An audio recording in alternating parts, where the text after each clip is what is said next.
Hey everybody, welcome back to the channel. It's a little bit of a different scene for this week's update video. Before we get started on how the week went and how much weight I lost this week and what we're weighing in at, we need to talk. This past week, my last video kind of blew up.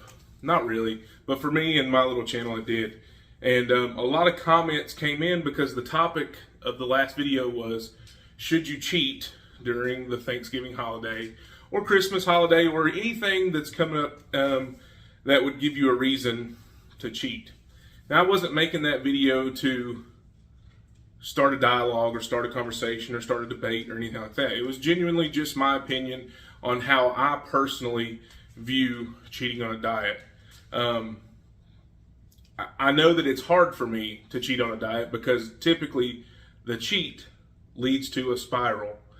And that's how I've become the man that you see before you today. Diets have come and gone, but food has always been there for me. So I want to talk about something that was brought up in a comment.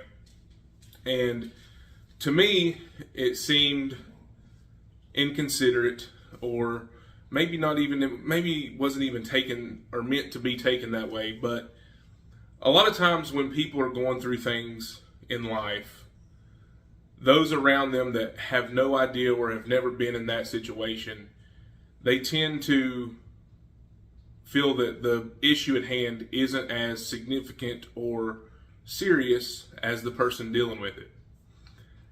Food addiction is no different. A lot of times food addiction is brushed off as something as easy as just don't eat the food. Or just control your portions. Growing up as a larger kid, I was always told, just eat enough food that'll fit in the palm of your hand. It's that easy. Or just don't eat as much. Or all you gotta do is portion control. Well, yeah, that's easy to say if you don't deal with the addiction side of food. Actually, none of you know, I have a degree in mental health, and one of the most interesting topics of subject when I was taking those classes was addiction, and the things that we consume and how they make the chemicals in our brain trigger to make our feelings and our emotions do things, essentially a roller coaster. And food is no different. You could say the same for any other drug or anything like that that creates a dopamine response or gives you serotonin or GABA or any of those chemicals that are in our brain and pretty much make us who we are and how we feel. When someone eats food, there's chemicals in your brain that are triggered that give you a feeling of happiness, of fulfillment, of just joy. And for some people, that's the only joy they may get during the day. They may not have a life where they can find fulfillment and can find that kind of joy elsewhere. Many people go through things that we'll never even be able to fathom. And so I just want to remind you that when you see people on the internet, when you see people doing these videos and they're telling you how they are going through this journey and this way of eating and this life, try to have some consideration on what got them to that point. Me personally, it's because I'm fed up with being large. I've been the big guy my entire life. I've always been the big guy. That's literally what most of the teachers and coaches always called me, big guy. And for most of my life, it didn't matter because I enjoyed playing football, and being the big guy was a good thing at that point. I got strong in school, and I got, I was lifting heavy weights, and I was doing all these things that everyone told me was good for me. And I was eating and doing all this stuff, and people would expect me to eat. But then whenever football and sports and athletics went away, I started to realize that food was more than just fuel for those things. I began using food as a crutch.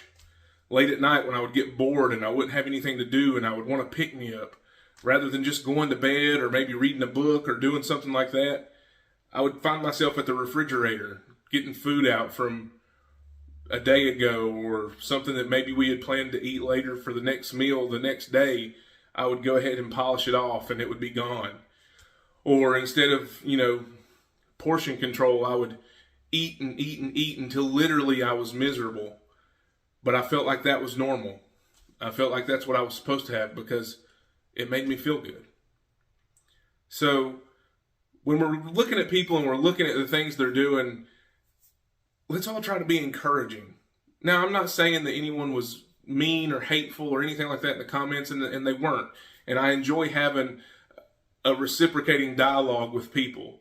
But I always want us to be more considerate of what got people to the position that they're in, whether it be, other forms of addiction or whether it be other things that people are trying to work through.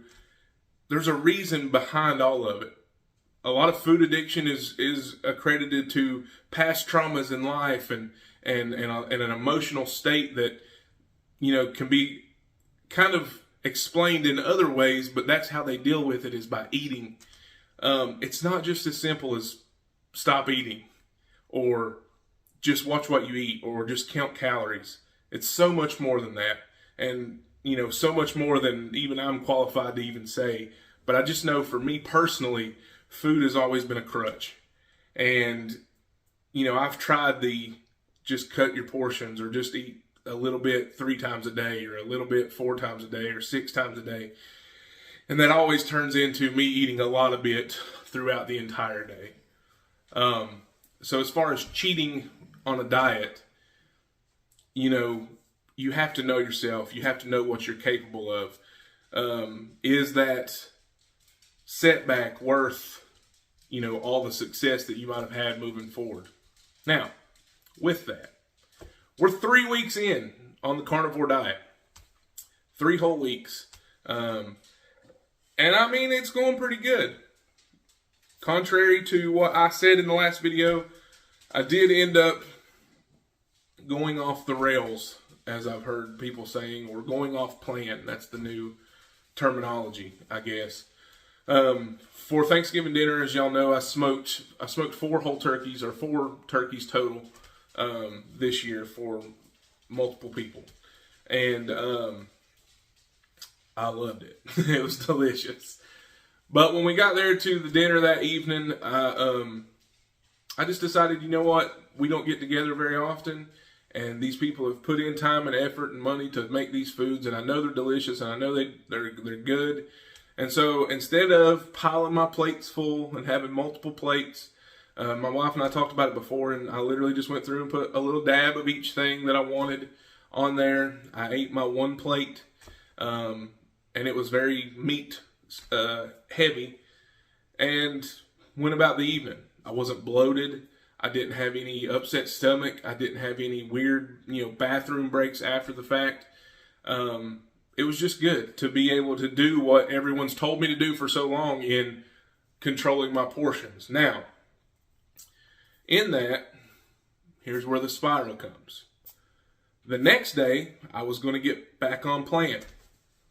And I found myself in a Burger King drive-thru. And I ordered a double Whopper with cheese, a large fry, and a large Coke. And that was after already that morning having maybe some eggs or something. I don't remember what I had for breakfast. But I had every intention of being back on plan. But as I began to get closer to that drive-thru, my mind started telling me, well, you've eat everything yesterday that you were not supposed to eat. So what's one more meal going to do? You can get back on plan tomorrow. And so I did. I ate a double Whopper with cheese, a large fry, and a Coke. And that meal made me miserable. That evening I felt sluggish, I felt bloated, my stomach was upset, and I realized really quick that we were starting the downward slope again. So, that was Friday, and so from Saturday to this morning, I have been back strict carnivore. I was expecting to not lose any weight because of that day. I was expecting that I hadn't had any success this week. However, I am down 3 more pounds this week, which puts me at a total of 13 pounds in 3 weeks. That's not a ton of weight, but it's a lot of weight for what my goal is. So that puts me at 342 pounds. Starting weight this go around was 355. So that's that's where we're at. We're going to do a cook video this week, and I'm pretty excited about it. But just remember, when you're watching these people that are trying to lose weight and trying to better themselves as a whole, don't get so caught up in what your opinion of their process is. Focus more on the encouragement of them trying to better themselves. You may not agree with the carnivore diet. You may not agree with keto. You may not agree with fasting. You may not agree with a lot of the things that you might see some people doing. But for them, each step in a right direction is better than all the steps they had taken previously.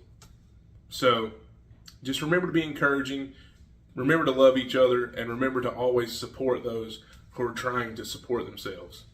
And as always, guys, I appreciate you for watching. I appreciate all of the support, the comments. Keep them coming. I do enjoy reading every comment, whether it be, agreeing or disagreeing. This is a place where we can talk and we can state our opinions. Just be respectful, be kind, and be open to hearing the opinion of others.